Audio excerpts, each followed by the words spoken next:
The reason I brought Dan in today is because someone asked a question about Dan and I's relationship and how long we've known each other. Gilly River Duck Hunting said, how long have you known Dan? And how did you guys meet? I saw in a previous video you saying that you haven't known him that long. So how long have we known each other? Let's see, a year and a half, 2 years now? Yeah. We met we had a church small group here at our house. We hosted, and this guy rolls in. How long have we been going to the vineyard? Yeah, I think it was about 2 years. Show how big your hands are. Look, wait, hold on. We need perspective here. It's my phone. I think it's the size. I shook Dan's hand. It was like, I told Beth, I was like, that guy's like a gorilla. But I didn't do the.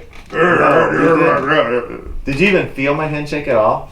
No, it was all right. I mean, I wasn't. There are hands that you shake and you're just like, oh, poor guy. Yeah, guys that shake, they go, oh no, don't do that. No. Oh, thank you very much. Like no.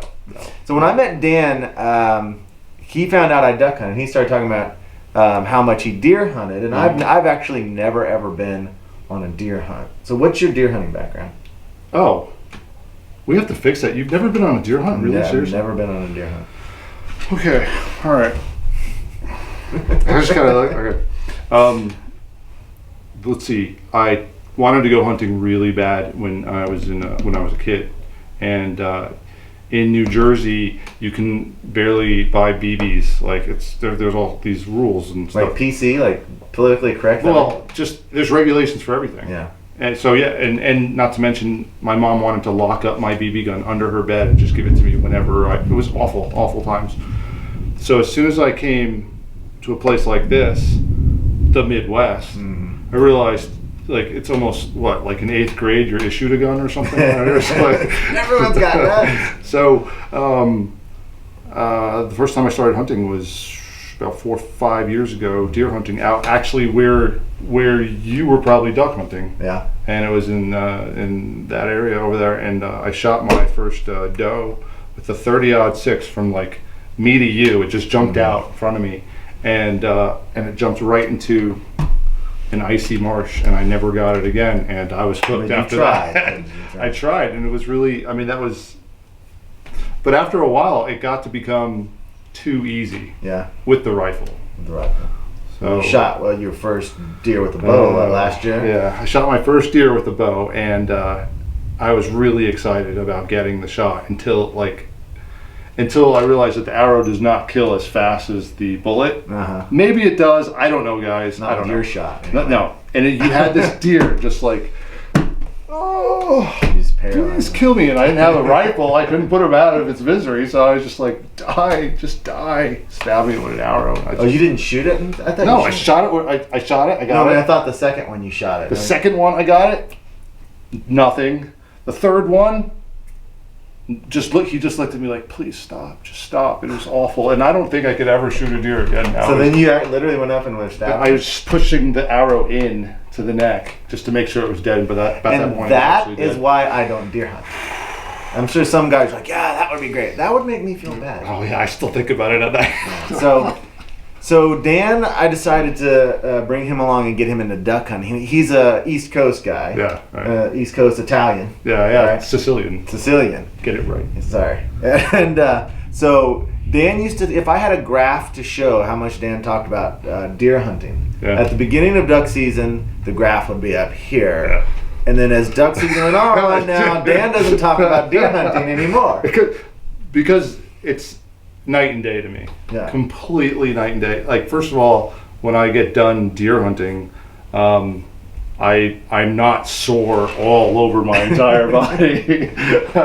and honestly, I've actually haven't seen as much harmony with waterfowl as I have with deer hunting.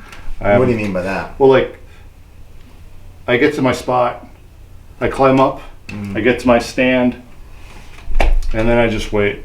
And then sometimes what I hear most of the time is how everything is breaking into nature. I hear the planes, I hear the cars, I hear other hunters, But, there's still some very beautiful things deer hunting. But when you go out duck hunting, it's just nothing but like, your senses are always out. You're always looking. Yeah. You're always out there, and it just seems like there's more to do, more to see. Yeah. There's more risk involved, as like I've never like almost got hypothermia deer hunting, and the way you hunt is nuts. Yeah. Crazy. We put a lot of effort in. Do you remember when we were out in with Lake, and I just looked at your dad and I'm like, it just takes a special like psychological profile to do like what you guys are actually doing. Yeah. Well, we work really hard, and you know, I don't think we work so hard to shoot ducks. We work so hard to get away from everybody else to shoot ducks. And I actually had a guy comment, and he said, "You guys work way too hard for the number of ducks you kill." And he's missing the point. But that's what you've taught me, though. That's what you've taught me. Like, there was a time when we were kayaking up some river or some channel, and then you were just like, everybody shut off their lights and let's just be quiet for a sec. And I could remember the stars to that day, the pattern. You suck the marrow out of hunting, out of light, out of the whole nature scene. Yeah. And I've never really like, it's not every day you see people who are actually passionate 100% on what they do. You really just don't see that anymore. You are passionate. Well, I think you got there pretty quick yourself. The first time that we put on, what we do is, you guys have probably seen, we put our little layout boats on the 18-footer, and then we go up river channels and then take them off, portage them sometimes. We're not, maybe sometimes half a mile. We're just pulling these things on bare ground with all our gear and equipment. And we get out there how many times were we not the first group in the parking lot? I don't think we were. I think we were always the first person. We get out so early because I am so paranoid about people getting into a place. So I mean, I'll call you up the night before and I'll be like, yeah. So I guess I'll just come at like I don't know, like 3:45. Like, how about 2? Yeah. And I was like, oh, all right, yeah, be there at 2, sure. So when we portage those boats clear in, and we put Dan in the little tiny boat in the dark, and I knew it was pretty shallow, but the wind was blowing pretty hard, and we were pitch black cutting through this marsh that you'd never ever seen in the daylight. No, and never. I think you were a little scared for a moment. Yeah, it was. You're talking about the first teal hunt ever, right? No. I'm talking out at. Right. Yeah. And when the wind was blowing, oh my God, yes, through the dark. That was amazing. Yeah. Because there was waves. There was actually waves on the lake, and it was clearly if we make a mistake, somebody's either gonna have to run back to the truck, or start a fire, or die. Well, it wasn't that cold that day. It wasn't that deep. But you know, one time, like, he had my wife's standing right there. Okay, cut it out. Okay, well, he had a hole in his wader, and it was, I don't know, the water must have been like 40, 50 degrees. It was teal season, and I'm standing in this marsh for the first time ever, and my legs are cold. I wasn't even used to any of that, and he's like, oh yeah, my whole left leg is filled with water right now. And I'm like, oh my God, what did I get myself into? That's pretty much all season. The whole time. So I don't think you have any bearing on what's safe and what. Well, you're Sicilian, and I don't know. I think that my ancestors were way back from the Arctic Circle. And I don't get cold. We're on a beach island, is what we're the football. So are you going to be doing any deer hunting this year? Are you still going to do it, or are you just going to go all into duck, or what? Because he got hit with the duck bug. Yeah. He got addicted pretty quick and pretty hard. I just don't know if there's anything as challenging as duck hunting. Yeah. If it gets too easy, it's not as fun. Yeah. And all I have to do now is just wait. Yeah. And just scope it and I don't think I'll ever shoot anything with an arrow anymore. It's just got too gruesome.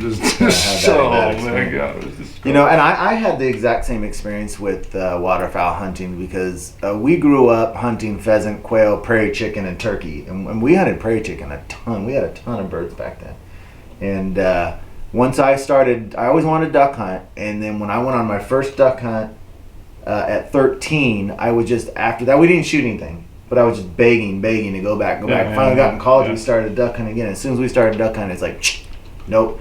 Since then, one time we tried to do a pheasant hunt, and after 30 minutes, I was like, let's go duck hunt, and we were done. Yeah. It's just so, I mean, I don't even tell you guys, it's just so addictive. It's just... You gotta worry about wind, water, temperature, weather. I know I'm forgetting a few other things. But then the aerial, the things you see ducks do in the air, too, is incredible. And the species, too. Yeah, and so it's just nothing beats it. So... Yeah, I'm so glad I met you with the whole thing. Really, originally it was, I'll trade you some duck meat for venison. Yeah. And you're like, I'm not giving you any duck meat in any way, shape, or form. You have to earn this. You gotta come get it. But we're ready to go this year.